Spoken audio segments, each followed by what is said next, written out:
பரவலா இந்த 2-3 நாளா பேசப்படுகிற ஒரு முக்கியமான விஷயம். அதாவது நாளை 18ஆம் திகதி கர்த்தால் நடவடிக்கை ஒன்று மேற்கொள்ளப்பட இருக்கிறது.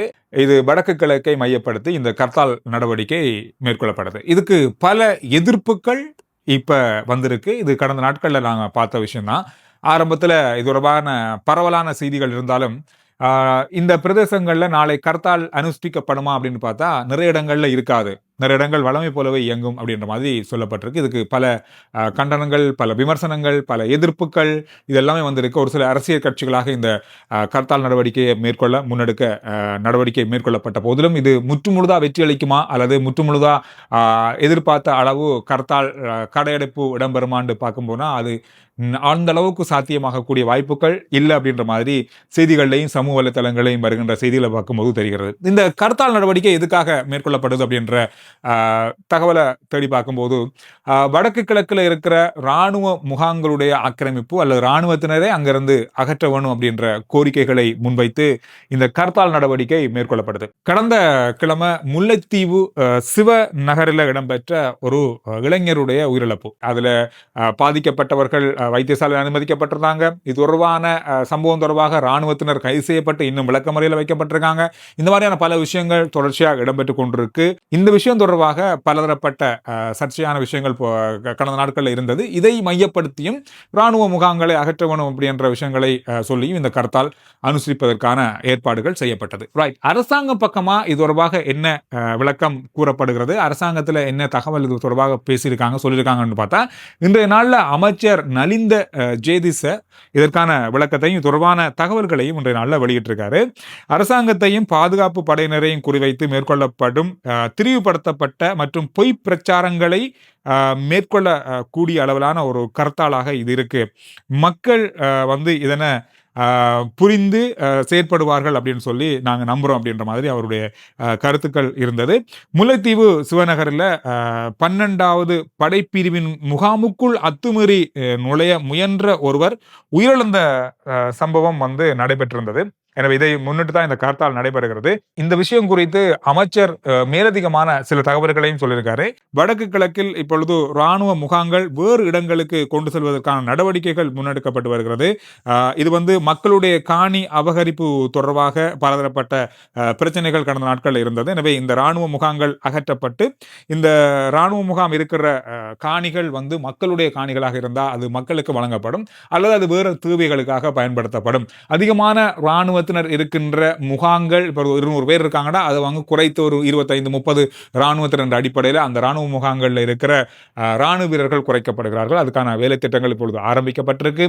அது அந்த இராணுவத்தினர் வேறு இடங்களுக்கும் வேறு தேவைகளுக்குமாக அவர்கள் இடமாற்றம் செய்யப்படுவதாகவும் அமைச்சர் அவருடைய அறிவிப்பில் சொல்லியிருக்காரு.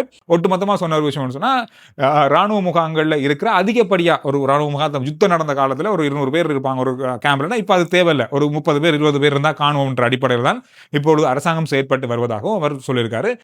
இப்பொழுது இராணுவத்தினர் அங்கிருந்து கொஞ்சம் கொஞ்சமாக வெளியேற்ற அல்லது அகற்ற நடவடிக்கைகளை அவங்க வேறு இடங்களுக்கு மாற்ற நடவடிக்கைகள்ல அரசாங்கம் இறங்கியிருக்கு. விரைவில் சில சம்பவங்களும் சில கைது நடவடிக்கைகளும் இடம்பெறலாம் அப்படின்ற மாதிரி எதிர்பார்க்கப்படுது. காரணம் என்னன்னு சொன்னா முன்னாள் முதலமைச்சர் கிழக்கு மாகாணத்துடைய முதலமைச்சர் சிவனேஸ்வரத்துறை சந்திரகாந்தன் பிள்ளையான் அவர்கள் கைது செய்யப்பட்டு இப்பொழுது தடுத்து வைக்கப்பட்டு பயங்கரவாத தடுப்பு சட்டத்தின் கீழே அவர் விசாரிக்கப்பட்டு வர்றார். அதே போல இனிய பாரதியும் கைது செய்யப்பட்டு விசாரணைகள் மேற்கொள்ளப்பட்டு வருது. இவர்கள் 2 பேரும் கைது செய்யப்பட்டது பிறகு பலதரப்பட்ட கைது நடவடிக்கைகளும் பலதரப்பட்ட தகவல்களும் அவரிடமிருந்து பெறப்பட்டிருப்பதாக சொல்லப்பட்டிருந்தது. எனவே இந்த வார கிழமையில பிள்ளையான் அல்லது அவர்களோடு இயங்கிய 6 துப்பாக்கிதாரிகளை கைது செய்வதற்கான நடவடிக்கைகள் மேற்கொள்ளப்பட்டிருப்பதாகவும் அதற்கான தயார்படுத்தல்கள் இப்பொழுது இடம்பெற்றுக் கொண்டிருப்பதாகவும் சொல்லப்பட்டிருக்கு. இனிய பாரதி மற்றும் பிள்ளையான் ஆகியோரோடு நீண்ட நேர விசாரணைகளில் இருந்து பெறப்பட்ட தகவல்களின் அடிப்படையில் இந்த கைது நடவடிக்கைகள் இடம்பெறலாம் அப்படின்னு சொல்லப்படுது. இந்த 6 துப்பாக்கிதாரிகள் அப்படின்னு சொல்லப்படுது. ஏற்கனவே கொழும்புல அவர்கள் வழங்கிய தகவல்களின் அடிப்படையில் 2 துப்பாக்கிதாரிகள் கைது செய்யப்பட்டிருக்காங்க அப்படின்ற மாதிரியும் செய்திகளில் பார்க்க கிடைக்குது. இதில் இன்னும் ஒரு முக்கியமான விஷயம்னு சொன்னால், கடந்த காலங்களில் 2007-2008 ஆண்டு காலப்பகுதியில் கிழக்கு மாகாணத்தில் கடத்தல்கள், காணாமலாக்கப்பட்டது, துப்பாக்கி சூட்டு சம்பவங்கள், இந்த மாதிரியான இளைஞர்கள் மீது மேற்கொள்ளப்பட்ட வன்முறை சம்பவங்கள், இளைஞர்கள் மீது மேற்கொள்ளப்பட்ட கடத்தல் சம்பவங்கள் என்று ஏராளமான சம்பவங்கள் இதில் வெளிக்கொணரப்பட்டிருக்கு. இந்த தகவல்கள் அவர்கள் மூலமாக தகவல்கள் பெறப்பட்டிருக்கு. எனவே இதன் அடிப்படையில் இந்த 6 துப்பாக்கிதாரிகளும் விரைவில் கைது செய்யப்படுவார்கள் அப்படின்ற மாதிரி எதிர்பார்க்கப்படுது. இது ஒரு முக்கியமான விஷயமான ஒரு தகவலாக இருக்கு. வருகிற நாட்களில் இது தொடர்பான கைது நடவடிக்கைகள் இடம்பெறலாம் சொல்லி எதிர்பார்க்கப்படுது. ஏற்கனவே ஈஸ்டர் குண்டு தாக்குதல் தொடர்பான பல தகவல்களை அவர் வெளியிட்டிருக்கார். அது சுயடியினருக்கு வழங்கப்பட்டு இப்பொழுது அது நீதிமன்றத்தில் கொண்டு போய் அது சமர்ப்பிக்கப்படுது. அதுக்கு பிறகு நீதிமன்றத்தின் மூலமான பல பிணியாணைகள் மூலமாக, பல விசாரணைகள் மூலமாக இன்னும் பல கைது நடவடிக்கைகளும், இந்த ஈஸ்டர் குண்டு தாக்குதல் தொடர்பான பல உண்மைகளும் மிக விரைவில் வெளியிடப்படலாம் அப்படின்ற மாதிரியும் தகவல்கள் வெளியாகி கொண்டிருக்கு. எனவே இந்த விஷயம் இன்றைய நாளில் பார்க்கப்பட்ட மிக மிக முக்கியமான செய்திகளாக இருக்கு.